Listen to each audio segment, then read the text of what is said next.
Praise the Lord. இன்றைய புத்துணிக்க நிகழ்ச்சியில உங்களை சந்திக்கிறதுல மிக்க மகிழ்ச்சி அடைகிறேன். இந்த நாளிலும் கூட கர்த்தருடைய வார்த்தை நாம் தியானிக்க போகிறோம்.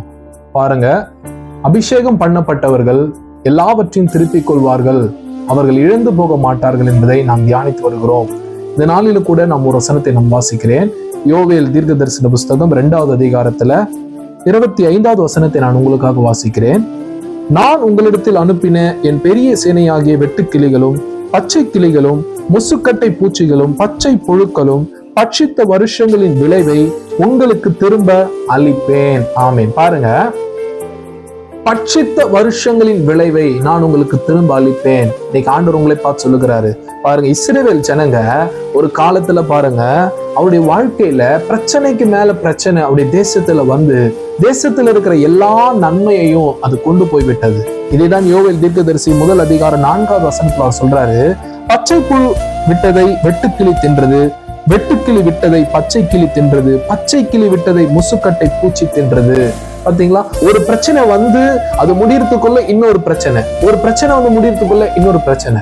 இப்படி இஸ்ரவேல் தேசமே அழிந்து போய் அதுல இருக்கிற நன்மை செழிப்பெல்லாம் அவர்கள் இழந்து போய் இருக்கிற சூழ்நிலையில இந்த யோவேல் தீர்க்கதரிசி எழுந்து ஆண்டவருடைய வார்த்தையை உரைக்கிறார். அதுதான் பாருங்க, அவர் சொல்றாரு, பச்சை புழுக்கள் பச்சை கிளிகள் வெட்டுக்கிளிகள் இதையெல்லாம் பட்சித்த வருஷங்களின் விளைவை நான் உங்களுக்கு திரும்ப கொடுப்பேன். நீங்கள் சம்பூர்ணமாய் சாப்பிட்டு திருப்தி அடைந்து உங்கள் தேவனாகிய கர்த்தரை நீங்கள் துதிப்பீர்கள் என்று சொல்லி அந்த தீர்க்கதரிசி சொல்றாரு.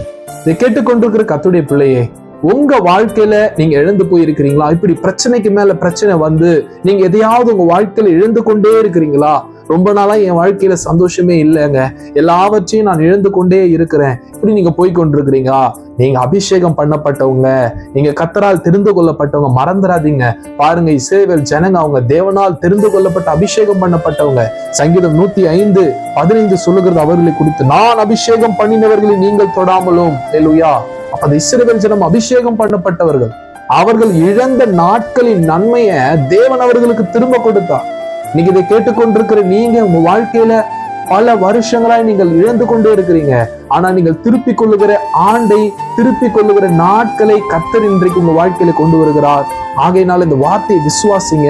ஆண்டவர் நீங்க இழந்த நாட்களின் நன்மையை ஆண்டவர் உங்களுக்கு திரும்ப கொடுப்பேன் என்கிறார். கர்த்தர் தாம் உங்களை ஆசீர்வதிப்பாராக. ஆமென்.